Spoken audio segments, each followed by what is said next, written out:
We were just talking to Daimion, and I know at the beginning of the season, you talked about him as being kind of the rare blank slate for a high level recruit. What exactly were the expectations for him going in the year in terms of playing time, role, all those kind of things? A big thing here, and it starts in the recruiting, and Coach Cal does a good job, is we really don't promise anything. So, we know we had a bunch of guys coming back in a similar position with the Keons and the Jacob, Oscar Lance, kind of the big man, per se, position. But we knew how talented he was, and we knew some of the things that he could do in his, unique blend of athleticism and, some skill for a big man. So the thought process was that he would be somebody, that would kind of fill a void that we didn't have, which is an elite shot blocker, lob threat, rim runner, and then we knew, part of the reason he came here and his family sent him here was the development piece. So it's just continuing to do that, and other people have played really good this year so far. So that's part of the thing, and we're winning games. So you just kind of have to wait your turn in your role. So it's just kind of how the cards were dealt for him, and he's done a good job handling it. Carol Bird. Yes, follow up on that a little bit. I mean, coaches all the time say, next man up, wait your turn, be ready, all that. But how hard, go inside Daimion's head, how hard is that for players, especially a freshman, to be ready, to keep their spirits up and not to get down about it and to just fight through it? It's extremely hard because, he's 17, 18 years old, 18, 19 years old.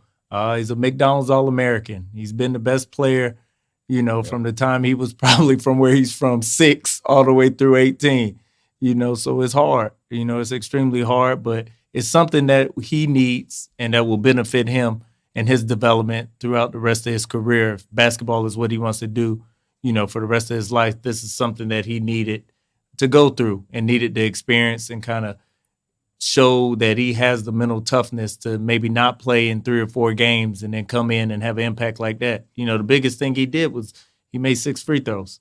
That's a hard thing to do on the road as a freshman. You haven't played in 3 games. And then, the lob thing is kind of, that's just a talent. That's just the guy gift, being able to jump and do things like that. But the free throws was the biggest part and him being able to do that. But it's extremely hard because, at 18, it's something you've never had to deal with before. Being that high level of athlete, that good of a player, coming off the bench, sitting on the bench, not playing. It's not something you prepare yourself for if you are a competitor.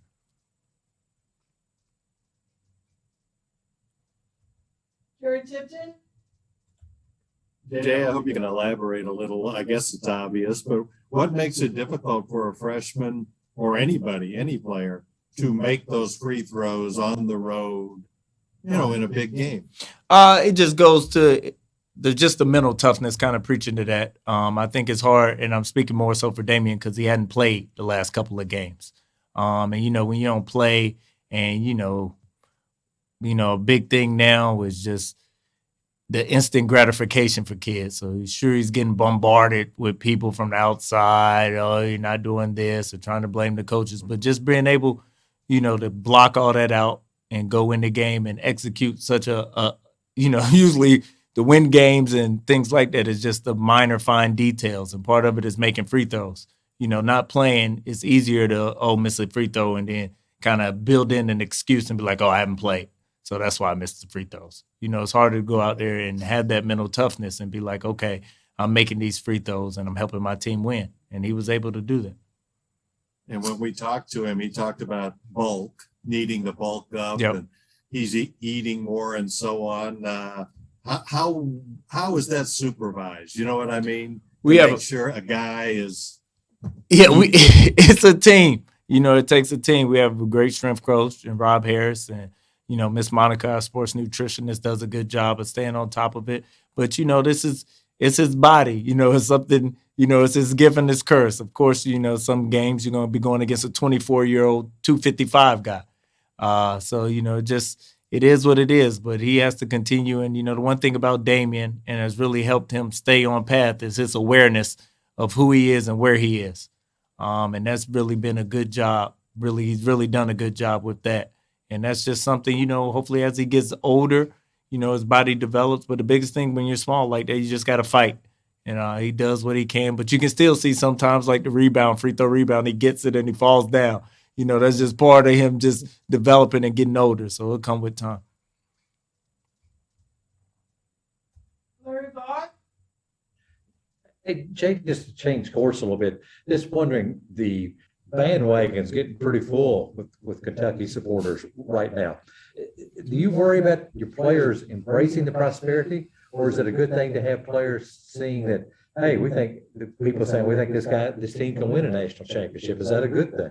The hardest thing, and it's just not with the bandwagon, but it's just in general, is keeping them in the moment. With social media and stuff like that, it's easy for them to get, drawn into that hole. But Coach does a good job of, telling the truth. That's one of his greatest things as a head coach, is him being able to tell the truth and know what's going on, and his experience of going through this so many times before.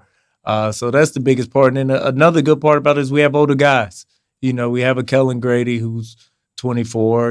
We have Oscar who's older, playing in games. Same with Sabir and Davion and Keon. So, it's a little bit different because we have a little bit more of the guys who have been through situations that help them in this. Maybe they haven't won this big and been on a top 5 team in the nation, but they've gotten some things from some places that can help. And the biggest thing is just keeping them in the moment and worrying about today and worrying about the next game. So, that's a big thing, is just trying to eliminate that outside noise like you're talking about, the clutter. So you say Coach tells the truth. So is Coach telling them they can win a national title then? No, we haven't talked about that. That's just so because it's so far away. But, one thing Coach always preaching, this from September on, is that we're playing for March. We're trying to get better all the way through March. So that's something he always talks about. But then also bringing it back into the moment and the reality, and understand we still have to eliminate the clutter, as he likes to call it, that will get to us and kind of, it can be like poison. It can seep in and kind of run through the team. So that's what I mean by him addressing it and telling the truth, is he goes right at it and nips it in the butt. John Wong,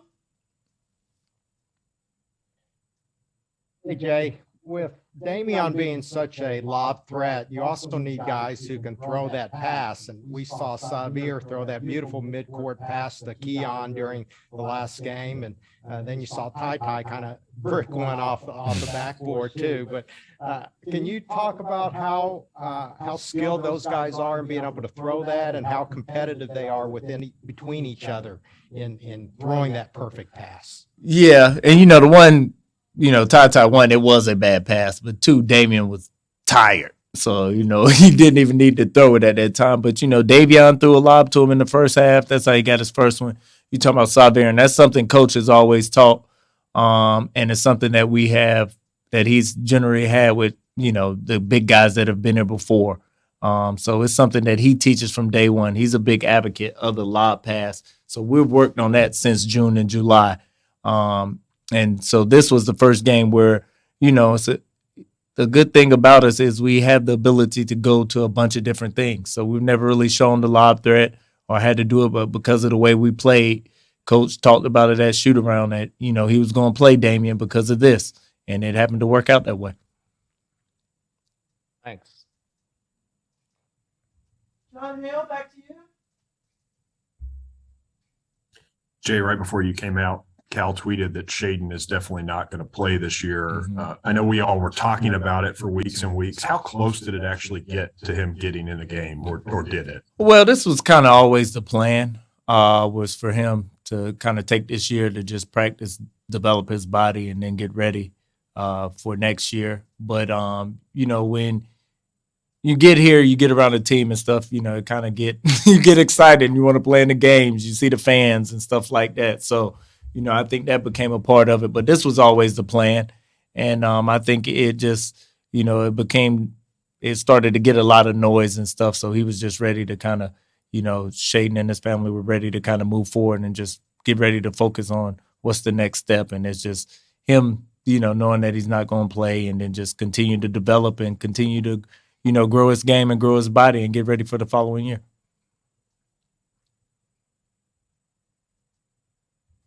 Jared Tipton,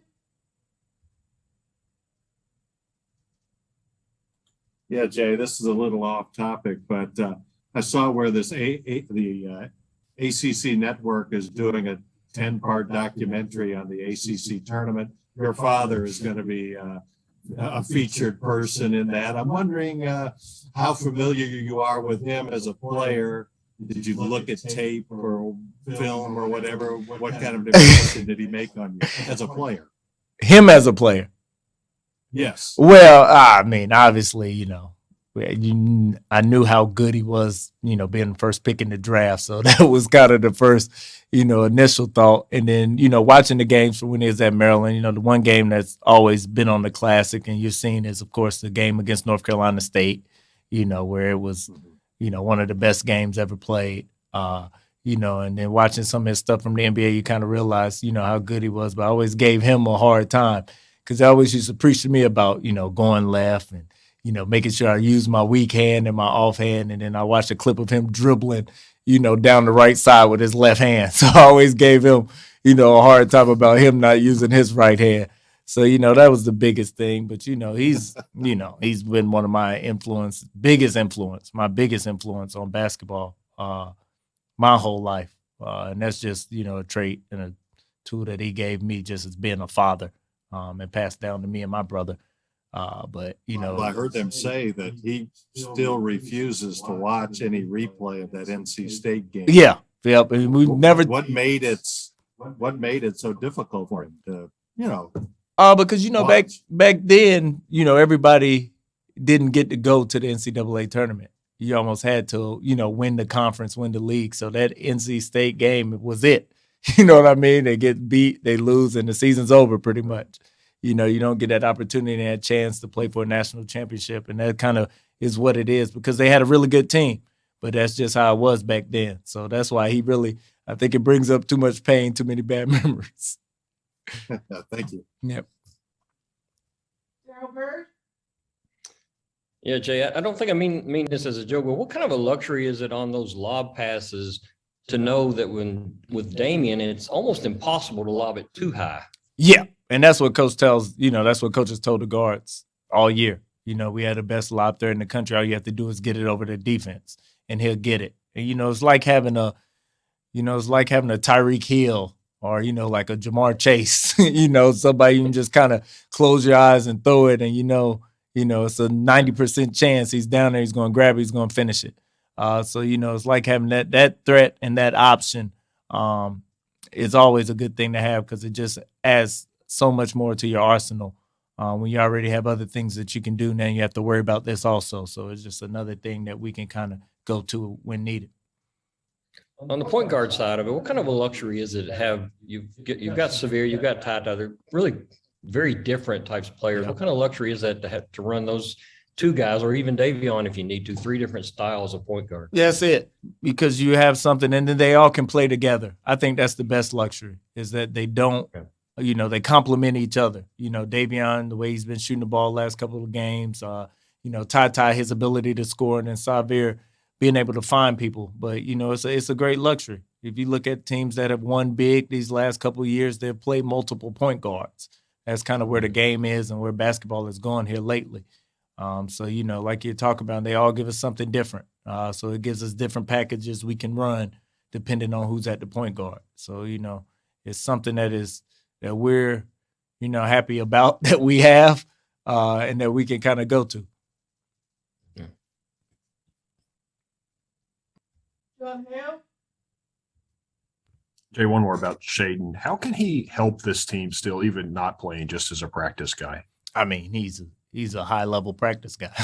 I mean, you're not going to run into too many practice guys like that. He has that ability. He's not, you got to guard him. You know what I mean? He's coming at you. He's getting aggressive. He's getting more comfortable in practice. And that's the biggest thing, for a lot of these guys, especially when, he's somebody who's missing a year of high school. It's just the adjustment to the speed, the pace, the strength. So it's good for him too, but it's good for the others because, he's a different type of athlete that you don't see every day. He's a different type shot maker, that he doesn't see every day, but just getting him accustomed to the speed of the game is the biggest. And then on the other end, is it gives you another guy that elevates practice also.